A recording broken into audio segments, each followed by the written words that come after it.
Hi, everyone. Welcome to Sandy K Nutrition, Health and Lifestyle Queen. Today, I've got another solo episode.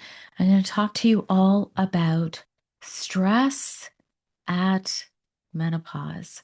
Now, remember, I am not your practitioner. I am not a doctor. I'm providing you with insight based on my knowledge. I don't know you. I don't know your situation. I don't know if you're on hormones or not on hormones. This is not medical advice.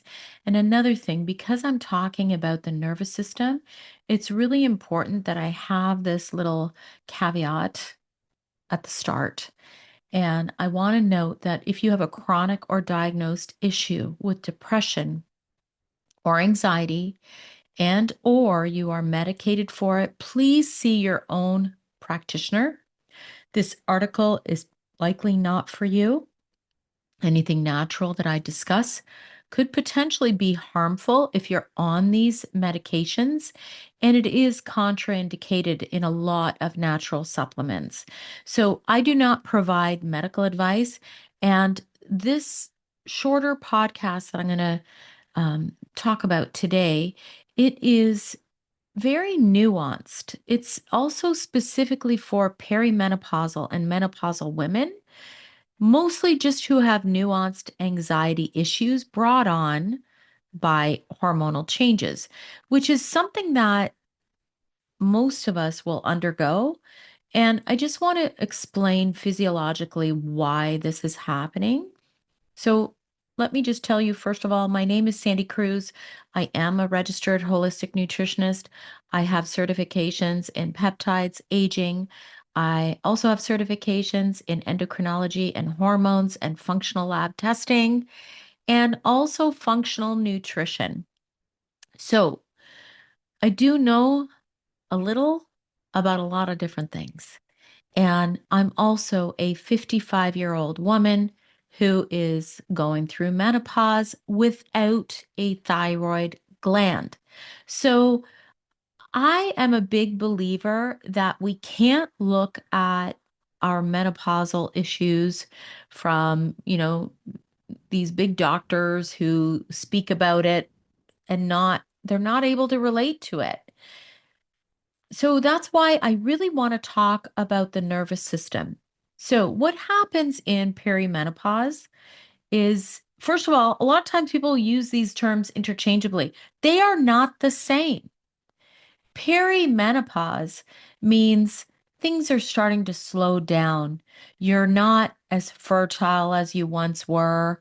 It's harder to get pregnant. If you're trying to get pregnant, you may have some lowering hormones, some symptoms. It is not the same as being in full menopause when you no longer have a period. Now, they mark this special time as 1 year of no periods. I'm 55. I'll be 56 very, very soon. Oh my God. And in March of 2025, it was exactly 1 year since I've had a period. So, in the medical viewpoint, that is full menopause. So, I will say that there are differences once you cross that threshold in that you're maybe not going as much up and down. I had about 3 years of latter stages of perimenopause, but there are other things that I noticed that really were more prevalent. And one is the nervous system, which is what I want to talk to you about. So, physiologically, your ovaries are producing those sex hormones when you are younger, you're not in menopause. Even when you're in perimenopause, you're still producing those hormones, maybe not as much. But what happens when you're in full menopause? Those ovaries shut down. They're not making those hormones anymore.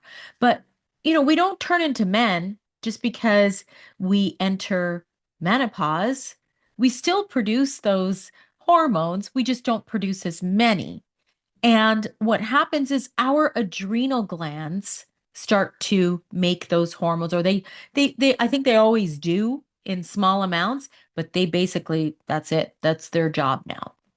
So most people know that the adrenal glands makes, I think, three main hormones, aldosterone as well as cortisol. Everybody knows about cortisol.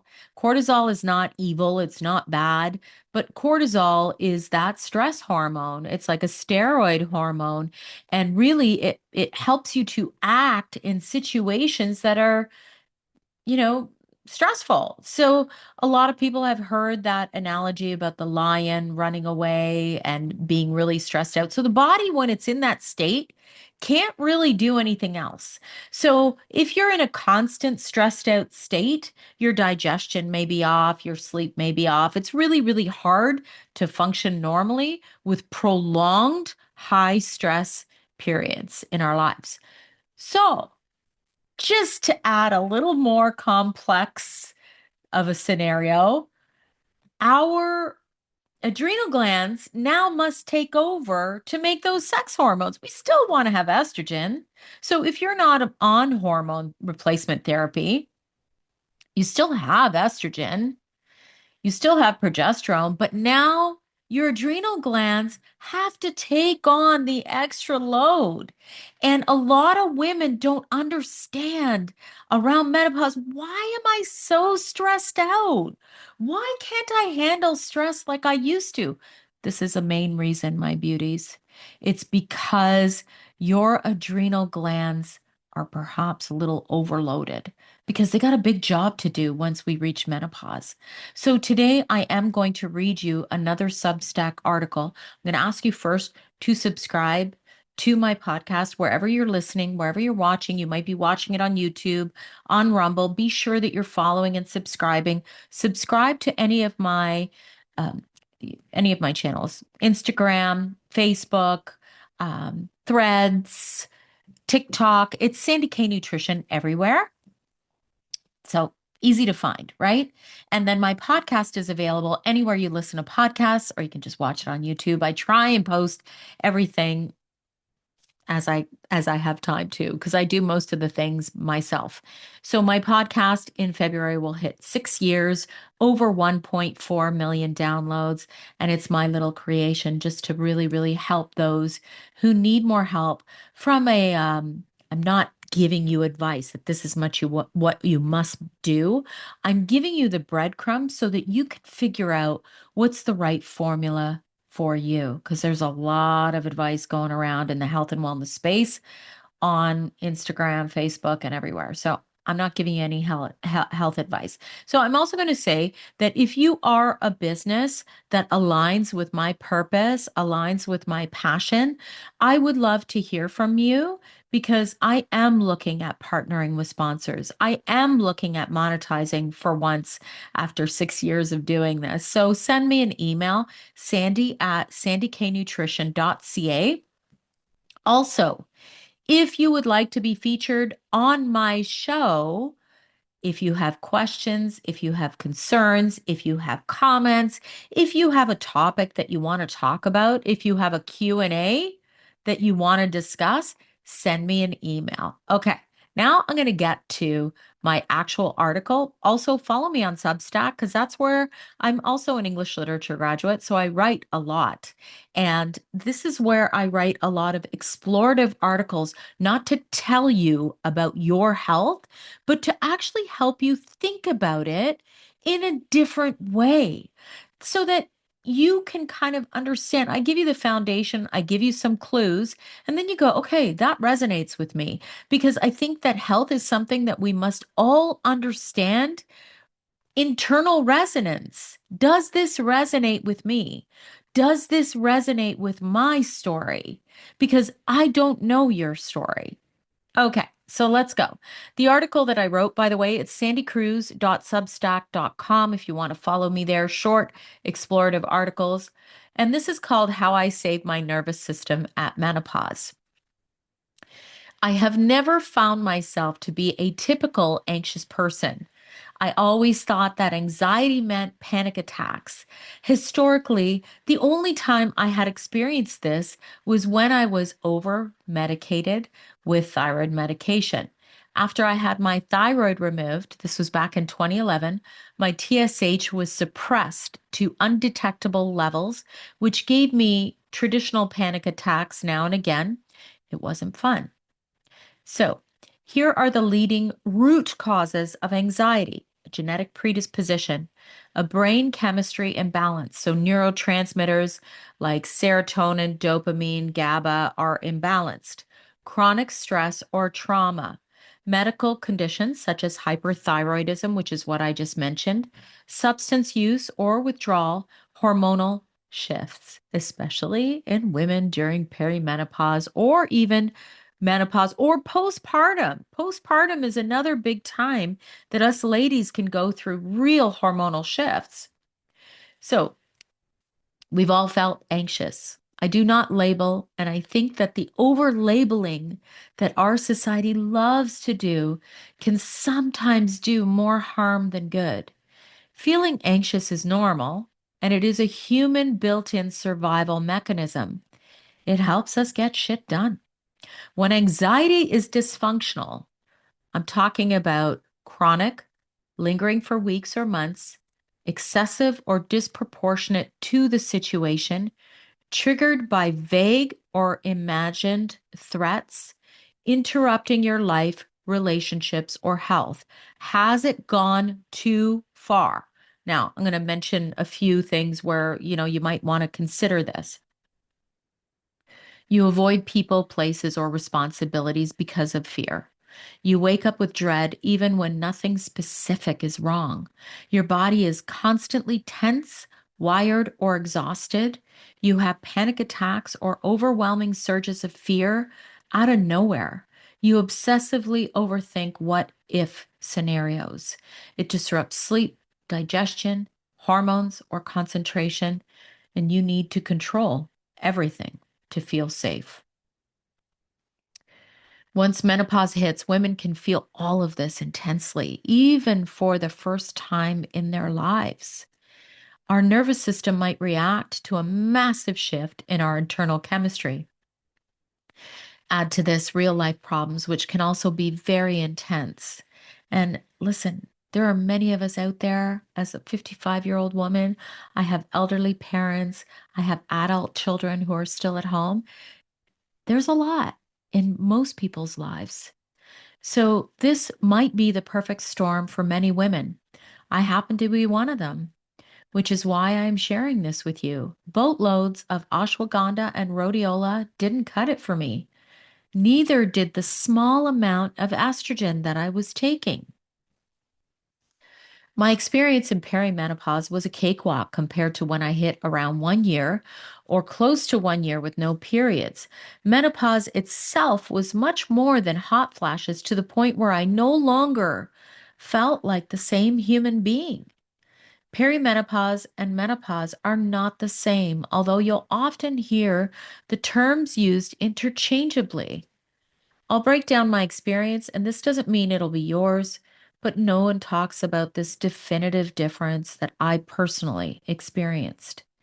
At age 52 in 2022, I started to experience issues with blood sugar regulation, began to gain midsection belly fat, and found that my HbA1c jumped to 6.1.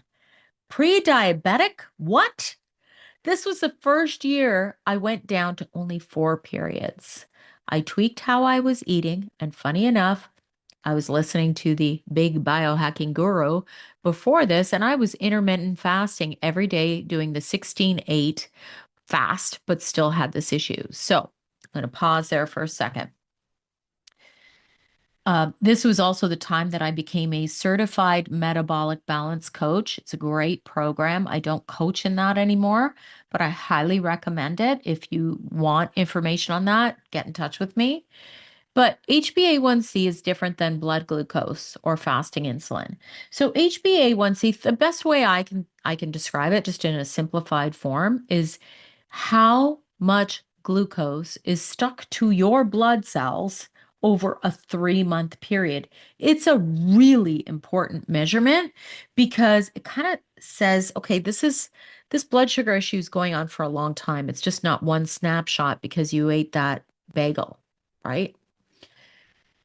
So, this is the one reason I became an advocate for listening to your own body. And I realized that we must learn to turn inward instead of giving all our power away to these wellness influencers. No one that you don't know, who doesn't know you, should have such a strong influence on your personal health. I've learned this myself. Listen, nothing against Peter Attia. He's incredible. But when I hear him talking about menopause, I'm like, great. I'm glad you're using all the literature and I'm glad you're using your test cases of patients that you've worked with. But the facts are this: when you hear from a person such as myself who's going through it, who's living it, I think it's just going to add more credibility, more value other than having the MD behind my name. So I just wanted to pause there because there's a lot of us who will look and take only advice, and advice is big. You got to be careful about advice.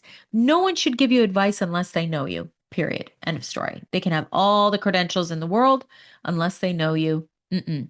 You need to take it to a practitioner that knows you. In 2022, 2023, and 2024, I experienced the usual hot flashes and sleep disturbances. I became a certified metabolic balance coach in late 2022 to address my issues with blood sugar and help a few clients along the way.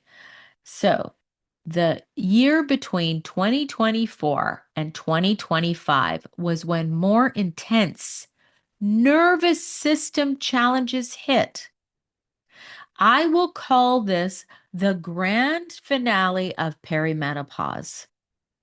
I also had some significant life changes that I was not equipped to handle. These challenges were enough to put me into a hypervigilant state as though I were a wild animal on guard from being eaten 24 hours a day. I'm grateful that I can write about it now and today. My estrogen was too low. Despite being on it, it was not optimized. My progesterone was too high. My ratios were off.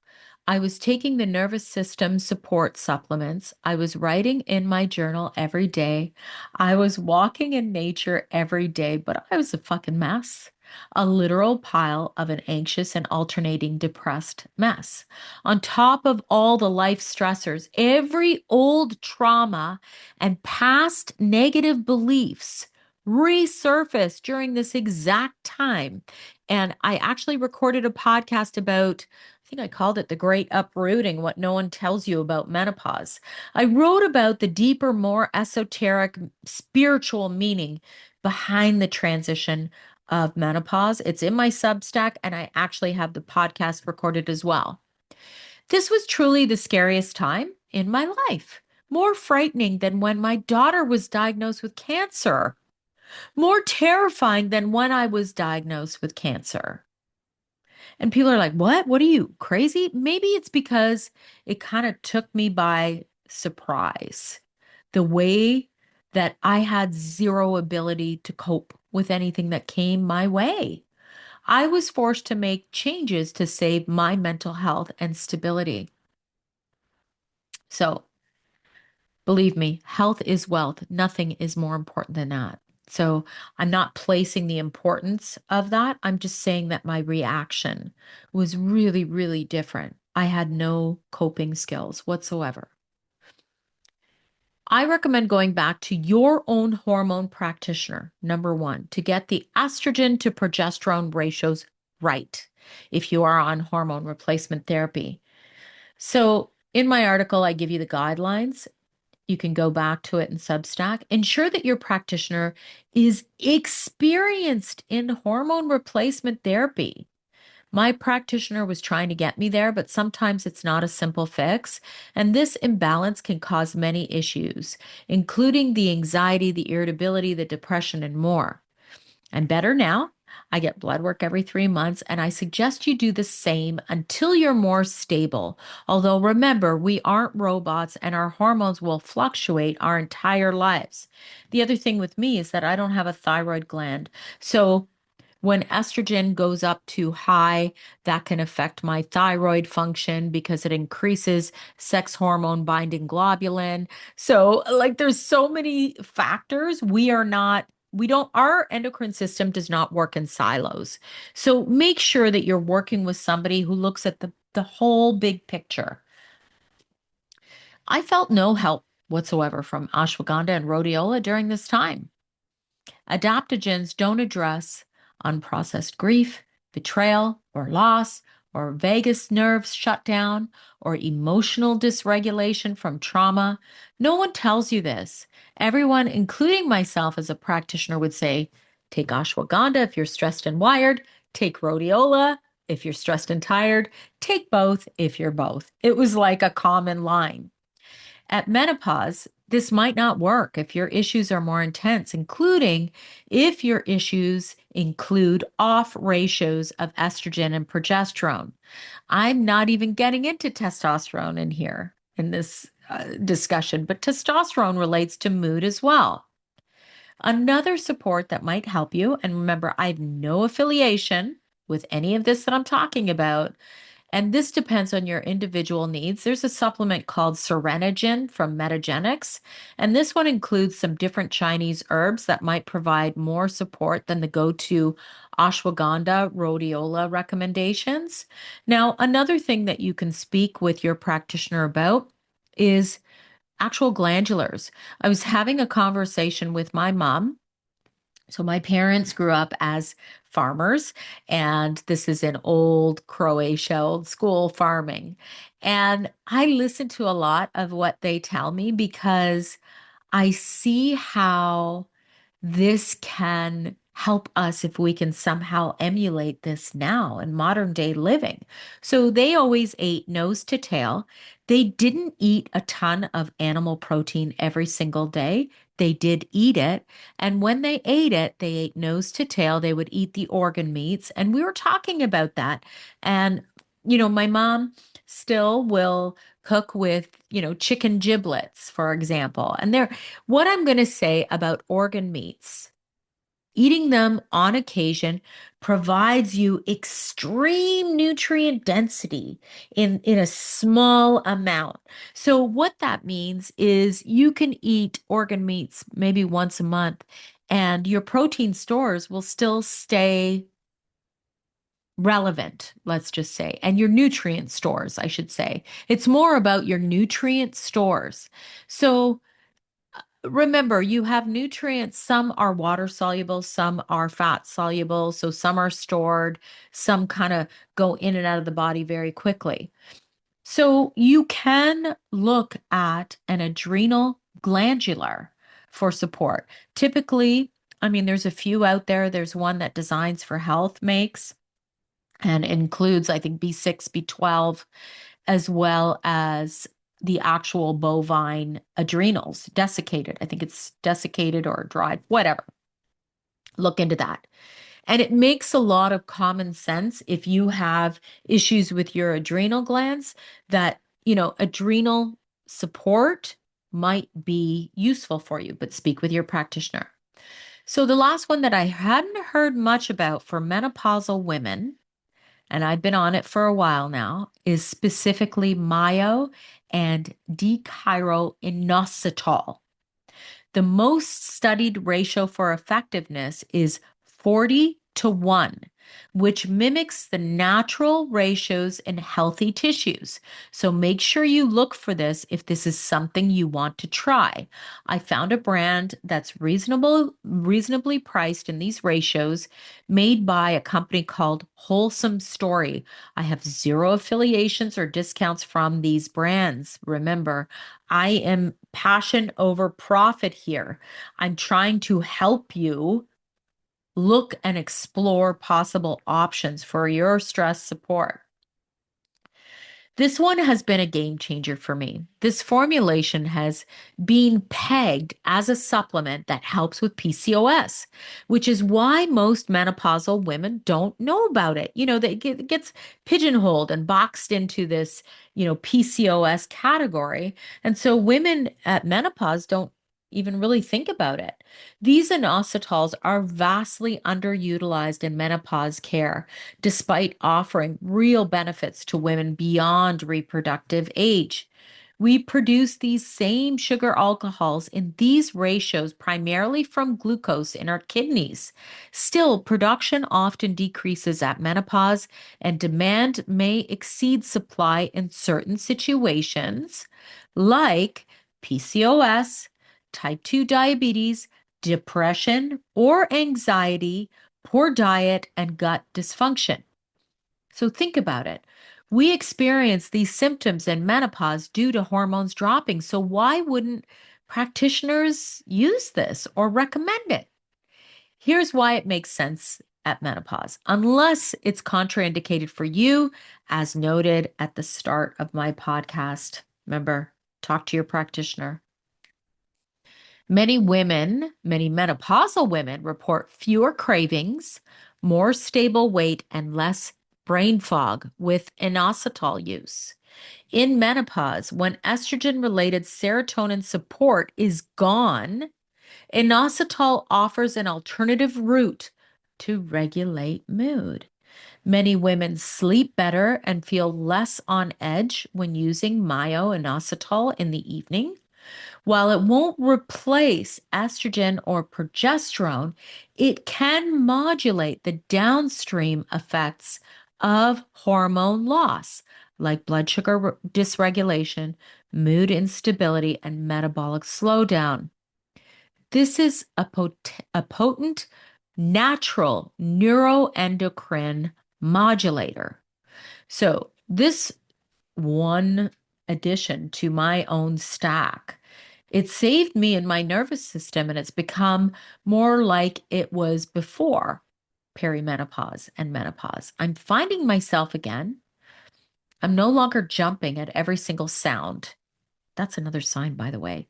If a door closes loudly or if somebody comes in a room and you're like, right? That is a real sign that your nervous system may be a little bit off. I don't ruminate to the point of driving everyone in my family crazy because my brain never stopped. So here's the last important fact. Simultaneously, I've been working with Brenda Ferrugia. I did record a podcast about negative beliefs, limiting beliefs, beam therapy. I've done numerous sessions of beam therapy. I don't have any affiliation or payment or anything from Brenda to recommend her. It's only the graciousness of having her on my podcast 3 times now and experiencing the healing that she facilitates. Beam therapy can help with healing trauma, releasing negative self-talk, dissolving limiting beliefs, reducing anxiety and fear, breaking the program of having to please others, strengthening self-love, respect, and boundaries. Beam therapy gently unravels deeply embedded subconscious energetic patterns, layer by layer, transmuting, dissolving, and releasing the beliefs, behaviors, and traumas that can contribute to disease. Not cause it, contribute to. Beam therapy is not the same as Reiki therapy. Beam therapy is a powerful, effective, and safe healing method guided by your own higher self. And Brenda holds the space for Zoom sessions as well as some live sessions, but you can check with her. I'll have her in my podcast description. So that's pretty much it, my beauties. I hope that you found this to be helpful, and I come from a very different perspective to really call attention to this, because the nervous system, I believe, is so fragile during this time. And when we do nothing and we experience really stressful situations, which everybody has, and we don't have the troops ready to act, it can be a big contributing factor to our overall health and our longevity. So I really wanted to make sure that I kind of got everything in from an unbiased perspective, but just from somebody who's living it, who studied it, and who researches it. So I hope that's helpful. If it is, please interact somehow with this, share this podcast with another friend, or make sure that you're following, review my podcast on Apple or Spotify. You can do that through those two methods and add in a few kind words, and that just helps people to find me more. So I thank you, and we will see you next week. Bye for now.